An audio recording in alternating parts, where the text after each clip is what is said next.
মাহমুদুল হাসান জয়ের দুরন্ত ব্যাটিংয়ে উড়ন্ত বাংলাদেশ। সেঞ্চুরির পর ১৫০ রানের মাইল ফলকও স্পর্শ করেন এই ওপেনার। ক্যারিয়ার সেরা ইনিংস খেলার দিনে নান্দনিক ব্যাটিং জয়ের। সাদমানের ৮০ রানের পর মুমিনুল হকের দায়িত্বশীল ব্যাটিং। সেঞ্চুরির দ্বার প্রান্তে মুমিনুল। সব মিলিয়ে রানের পাহাড় বাংলাদেশের। আয়ারল্যান্ডের করা ২৮৬ রানের জবাব দিতে নেমে ঠান্ডা মাথায় দলের হাল ধরেন সাদমান আর জয়। তাদের সিঙ্গেল আর বাউন্ডারির পসরা সাজানো ব্যাটিংয়ে বিনা উইকেটে দলীয় ৫০-এর দেখা পায় বাংলাদেশ। সেখানেই ক্ষান্ত হননি। দলকে রানের পাহাড় এনে দিতে এগিয়ে চলেন এই দুই ওপেনার। জয় খানিকটা ধীর গতিতে ব্যাটিং করলেও আগ্রাসী মুডে দেখা যায় সাদমানকে। মাত্র ৪৯ বলে ৫০ তুলে নেন সাদমান। ২ হাত তুলে মোনাজাতে সৃষ্টিকর্তার প্রতি জানান শুকরিয়া।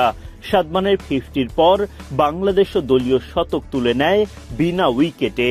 আরেক ওপেনার মাহমুদুল হাসান জয় ভুল করেননি ৫০ আদায় করতে। সব মিলিয়ে দারুণ শুরু। বিনা উইকেটে প্রথম সেশন শেষ করার পর দ্বিতীয় সেশনেও চলে সাদমান জয়ের কারিশমা। দুর্বার গতিতে এগিয়ে যেতে থাকেন দুই ওপেনার।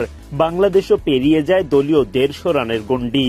দারুণ ব্যাটিংয়ের মাঝে হঠাৎ ছন্দপতন সাদমানের। ম্যাথিউ হামফ্রেসের বলে উইকেট হারান তিনি। ৯-৪ এক ছক্কায় এই ওপেনার ফেরেন ৮০ রান করে। ১৯৮ রানে ১ উইকেট হারিয়ে বিরতিতে যায় বাংলাদেশ। ফিরে এসেই সেঞ্চুরি তুলে নেন মাহমুদুল হাসান জয়। সাদমান ভুল করলেও জয় ঠিকই তুলে নেন দুর্দান্ত সেঞ্চুরি। সিলেটে আয়ারল্যান্ডের ওপর ছড়ি ঘোরাতে থাকে বাংলাদেশ।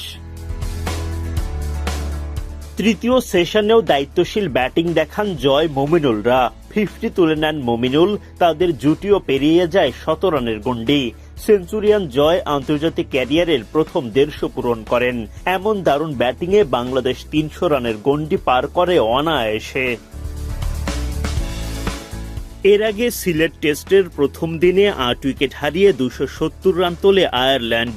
আগের দিনের আক্ষেপ বাংলাদেশ মেটায় দ্বিতীয় দিনের শুরুতেই। তাইজুল ইসলাম আর হাসান মাহমুদ তুলে নেন আইরিশ ব্যাটারদের শেষ ২ উইকেট। সফরকারীরা ২৮৬ রানে অল আউট হয়ে যায়। প্রথম ইনিংসে বাংলাদেশের পক্ষে সর্বোচ্চ ৩টি উইকেট শিকার করেন মেহেদী হাসান মিরাজ। ২টি করে উইকেটের দেখা পান হাসান মাহমুদ, তাইজুল ইসলাম ও হাসান মুরাদ। আর গতির রাজা নাহিদ রানার পকেটে একটা উইকেট।